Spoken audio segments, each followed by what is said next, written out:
ఎపిసోడ్లో బీసీ రాజ్యాధికార సమితి నాయకులుగా మీరేం చెప్తారు? అంటే మోడీ కన్వర్టెడ్ బీసీ అనేటువంటి ముఖ్యమంత్రి చేసిన వ్యాఖ్యలు, ఆ తర్వాత రాహుల్ గాంధీ మీద చేసిన, తాజాగా రామకృష్ణారెడ్డి గారు కూడా చెప్పారు ఇది ఒక బీసీల మీద ప్రేమతో కాదు, ఇది ఒక కులాల మధ్య విభజన సృష్టించాలి అనేటువంటి కోణం దీని వెనకాల ఉంది అనేటువంటిది. శ్రీనివాస్ గారు ధన్యవాదాలు. అదేవిధంగా ప్యానెల్లో ఉన్నటువంటి మిత్రుడు అద్దంకి దయాకర్ గారికి, రామకృష్ణారెడ్డి గారికి, అదే రకంగా బీఆర్ఎస్ పార్టీ నుంచి వచ్చినటువంటి సీతారెడ్డి గారికి కూడా నా నమస్కారాలు. ఇవాళ చేస్తున్నటువంటి చర్చ ఏదైతే ఉందో, ఈ చర్చ అనేది సందర్భమా అసందర్భమా అనే విషయాన్ని కాసేపు పక్కన పెట్టేది ఉంటే, ఇది ఒక రాజకీయ తుట్టిని కదిపినటువంటి విధంగా మాత్రం మనం ఇలా భావించవచ్చు.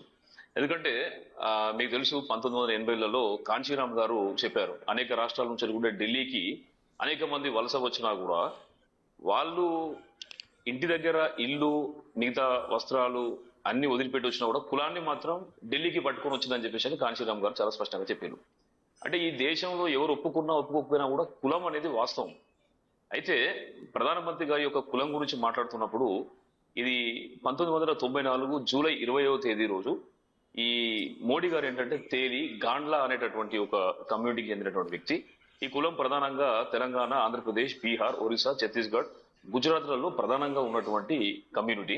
వీళ్ళు ఏంటంటే ఆయిల్ ని ప్రెస్సింగ్ చేయడము, దాంతో పాటు ఏంటంటే ఆయిల్ ని అమ్మడం అనేటటువంటి వృత్తి లోపల ఉన్నటువంటి కులం ఇది. దీనిని 1994లో గుజరాత్ లో బీసీ కేటగిరీలో చేర్చిన తర్వాత 2000 సంవత్సరంలో దీన్ని నేషనల్ బీసీ కమిషన్ ఓబీసీగా దీన్ని ఆమోదించింది. ఇది నేషనల్ బీసీ కమిషన్ అనేది 338 ఆర్టికల్ ప్రకారం ఏర్పడిన, ఎవరు ఒప్పుకున్నా ఒప్పుకోకపోయినా కూడా, వాజ్పేయి ప్రధానిగా ఉన్నప్పుడు, అంటే అప్పుడు ఆ టైం లోపల వాజ్పేయి గారు ప్రధానిగా ఉన్నప్పుడు, అప్పటికి ఏంటంటే మోడీ గారు ఏంటంటే రాజకీయాలకు ఇంకా ఆరంగేట్రం చేయలేదు, ఇది 2000 సంవత్సరం వరకు. అయితే ఇప్పుడు ఇంతకుముందు ఏంటంటే రామకృష్ణారెడ్డి గారు చెప్పారు ఏమనంటే, దీన్ని ఒక చిచ్చులాగా పెడదామని చెప్పేసి, చిచ్చులాగా తీసుకొస్తున్నానంటే నేనేమంటున్నానంటే, ఇదే అంశాన్ని 2017లో పార్లమెంటులో అప్పుడు హోంమంత్రిగా ఉన్నటువంటి రాజ్నాథ్ సింగ్ గారు 2021లో జరగాల్సినటువంటి దేశ యొక్క జనాభా గణన లోపల మేము కులగణన చేస్తా అని చెప్పినటువంటి విషయం వాస్తవమా కాదా? మరి ఆ రోజు బీజేపీ పార్టీ కులగణన చేయడానికి సిద్ధంగా ఉన్నది. ఇవాళ కులగణన చేస్తే నష్టమవుతుందని చెప్పేసి ఏ విధంగా మాట్లాడగలుగుతారు? తర్వాత ఇవాళ ఒక్కొక్క అడుగు ముందుకేసి తెలంగాణ ప్రభుత్వం ఏంటంటే కులగణన నిర్వహించిన దాని లోపల కొన్ని తప్పులు ఉన్నటువంటి విషయము మేము కూడా ప్రభుత్వం దృష్టికి తీసుకొని పోయినాం. వాళ్ళు కూడా ఏంటంటే మంచి మనసుతో ఏంటంటే అర్థం చేసుకున్నారు, దాని యొక్క ఆవశ్యకతను తెలుసుకున్నారు. ఎందుకంటే 3.53 కోట్ల ఓటర్లే మన దగ్గర ఉన్నారు. మరి 3.3 కోట్ల ఓటర్లు మన దగ్గర ఉన్నారు, 3.5 కోట్లు మీరు తీస్తున్నారు. మరి జనాభా మిస్ అవుతుంది అని చెప్పేసి దాని మీద చాలా పెద్ద ఎత్తున విశ్లేషణ జరిగింది. సెక్రటేరియట్ లో కూడా చాలా దీర్ఘమైనటువంటి చర్చ జరిగిన తర్వాత ముఖ్యమంత్రి గారు దాన్ని ఆమోదించిన తర్వాతనే మళ్ళీ కూడా ఇప్పుడు ఎవరైతే నమోదు చేసుకున్న వాళ్ళకు కూడా ఒక అవకాశం కల్పించారు.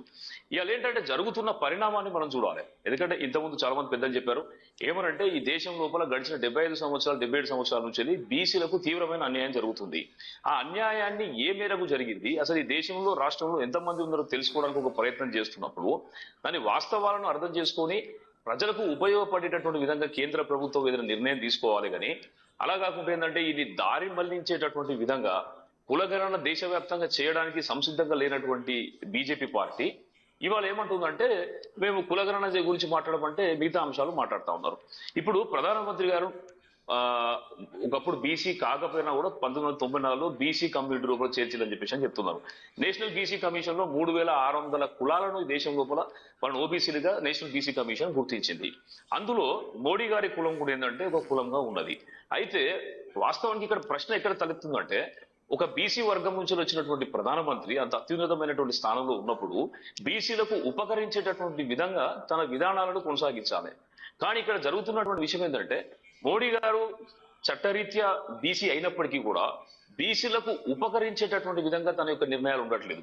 ఎందుకంటే ఈ దేశం లోపల కులగణన జరిగేది ఉంటే బీసీలు ఎంతమంది ఉన్నారో తెలుస్తుంది, రాహుల్ గాంధీ గారి కులం తెలుస్తుంది, సోనియా గాంధీ గారి కులం తెలుస్తుంది, తన కులం తెలుస్తుంది, అమిత్ షా గారి కులం కూడా తెలుస్తుంది. తప్పేం లేదా, దాన్ని మనం హైడ్ చేయాల్సిన అవసరం లేదు. అయితే ప్రధానమంత్రి గారికి మేము కలిసినప్పుడు మేము సూచించినాం, ఈ దేశం లోపల అత్యున్నతమైనటువంటి అంటే అద్భుతమైన శక్తి ఉన్నది. ప్రపంచంలో ఎక్కడికి పోయినా కూడా పర్ఫార్మెన్స్ అనేది పారామీటర్ అవుతుంది. కానీ దురదృష్టం ఏంటంటే మన దేశం లోపల అట్టడుగు వర్గాలు కేవలం కులం అనేటటువంటి ఒక విషయం ద్వారానే ఎదగలేకపోతున్నాయి. దీని అసమానతను తొలగించాలంటే ఓబీసీలకు తప్పకుండా చట్టసభలో 27% కనీసం ఒక రిజర్వేషన్ ఇవ్వాలని చెప్పినాం. అయితే ఈ హారిజాంటల్ గా ఎస్సీ ఎస్టీ తర్వాత ఓబీసీలకు దక్కాల్సినటువంటి కాన్స్టిట్యూషనల్ రిజర్వేషన్స్ అవి ఇవ్వకుండా దాన్ని పక్కన పెట్టి వర్టికల్ గా ఉన్నటువంటి మహిళా రిజర్వేషన్లను మోడీ గారు తీసుకొచ్చారు. నిజంగానే కనుక బీసీ మోడీ గారు కనుక నిజమైనటువంటి బీసీగా నిరూపించుకోవాలనుకుంటే లేకపోతే చెప్పాలనుకుంటే ఆ హారిజాంటల్ గా ఎస్సీ ఎస్టీ తర్వాత దక్కాల్సినటువంటి రిజర్వేషన్లు బీసీలకు దక్కనీయకుండా మహిళా రిజర్వేషన్లు అని చెప్పేసి వర్టికల్ రిజర్వేషన్ ఎట్లా తీసుకొస్తారు? రెండోది బీసీ బిల్లు కూడా మనకేంటంటే బీసీలకు బడ్జెట్ లో కానీ అదే రకంగా ఏంటంటే ఇతరత్ర ఉద్యోగాలలో కానీ ఎక్కడ కూడా న్యాయం జరగట్లేదు.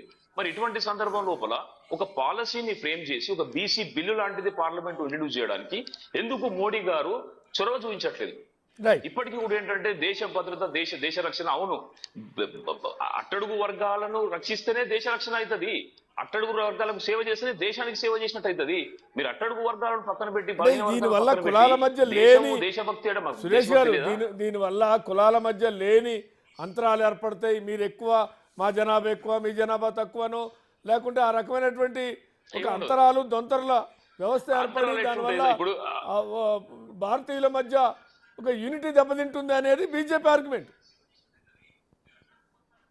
ఇప్పుడు నేనేమంటున్నా అంటే ఇప్పుడు ఒక విషయం శ్రీనివాస్ గారు, ఇప్పుడు మన దేశం లోపల ఎస్సీ ఎస్టీల జనాభా మనకు తెలిసినంత మాత్రం వాళ్ళతో మనకి గొడవలు అవుతున్నాయి, లేకపోతే వాళ్ళకి మనం దూరం పెడుతున్నాం, అట్లేం లేదు కదా. వాళ్ళకు కూడా సమాన అవకాశాలు దొరుకుతున్నాయి, వాళ్ళకి ఆత్మగౌరవం పెరిగింది, వాళ్ళకి అవకాశాలు పెరిగినాయి కదా. అదేవిధంగా బీసీల గణన కూడా జరిగేది ఉంటే, కులాల గణన కూడా జరిగేది ఉంటే తప్పకుండా వాళ్ళకు కూడా అవకాశాలు రావాలి. ఈ రాజ్యాంగం ఏమని చెప్తుంది? ఆర్టికల్ 13, 14 to 18 వరకు సమానత్వం హక్కును అనేది ఇచ్చింది. ఎక్కడ సమానత్వం ఉన్నది? సంపద మొత్తం ఈవెన్ ముద్రా రుణాలు తీసుకున్నా, లేకపోతే ఆస్తుల పంపకాలు తీసుకున్నా, లేకపోతే పెద్ద ఎత్తున బ్యాంకు నుంచి రుణాలు మాఫీ చేసినా కూడా అగ్రవర్ణాలకు అదానిలకే అవుతున్నాయి కదా. మాకెందుకు మేము పోతే మాకు ఒక ముద్రా రుణం రాదు, మేము ఎందుకు పోతే బ్యాంకు నుంచి మాకు రుణాలు రావు, మాకెందుకు ఇండస్ట్రియల్ పాలసీ మాకు ఉండదు? ఎందుకంటే దీనికి కారణం ఏంటంటే ఓట్లు మేమే వేయాలి, మా ద్వారా వచ్చినటువంటి అధికారాన్ని అడ్డం పెట్టుకుని అంటున్నారు.